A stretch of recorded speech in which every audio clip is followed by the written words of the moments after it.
ജയലക്ഷ്മി, അല്പസമയത്തിനകം തന്നെ വെള്ളായണിക്കായലിൽ അതിന്റെ ആവേശത്തിന്റെ തിരയിളക്കം നമുക്ക് കാണാം. ട്രാക്കുകളെല്ലാം തന്നെ റെഡിയായി കഴിഞ്ഞു, വള്ളങ്ങൾ റെഡിയായി കഴിഞ്ഞു, ടീമുകൾ റെഡിയായി കഴിഞ്ഞു.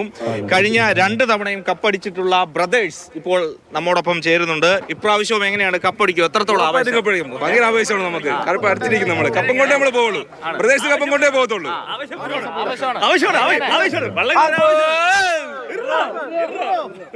ഏതായാലും ആ ഒരു ആവേശമുണ്ട്. ഒപ്പം ഒരു ആളെയും കൂടെ കാണിക്കാം. നമ്മുടെ കോട്ടയം റിപ്പോർട്ടർ ഷിനോ ജസ്റ്റി ഉണ്ട്. ഷിനോജ്, സ്വന്തം നാട്ടിലെ വള്ളംകളിയാണ്, എത്രത്തോളം ഉണ്ട്? ഞങ്ങൾക്ക് ഇതെന്ന് പറഞ്ഞാൽ നെഹ്റു ട്രോഫി വന്നാലും ആറന്മുള വള്ളംകളി വന്നാലും ഞങ്ങൾക്ക് ഈ വള്ളംകളി കഴിഞ്ഞിട്ട് നമുക്കുള്ളൂ അല്ലേ. നമ്മളെ വള്ളംകളി ഇത് നമ്മളെ വേണ്ട. ബിജുണ്ണായി കപ്പടിക്കാൻ വേണ്ടി കാത്തിരിക്കുകയാണ്.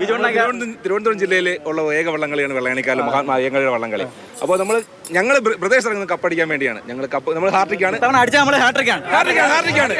ഉറപ്പാണ് നമ്മൾ കപ്പം കൊണ്ടേ പോകത്തുള്ളൂ ഉറപ്പാണ് എന്നാണ്. അപ്പൊ എല്ലാം തയ്യാറെടുപ്പുകളും പൂർത്തിയായിട്ടുണ്ട്.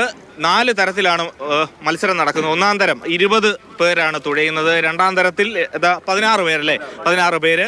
ഒപ്പം തന്നെ വനിതാ വിഭാഗത്തിന്റെ പ്രത്യേക മത്സരവും കൂടിയുണ്ട്. അങ്ങനെ ഏതായാലും വലിയ ആവേശത്തിലേക്ക് അല്പസമയത്തിനകം തന്നെ വെള്ളായണി മാറും.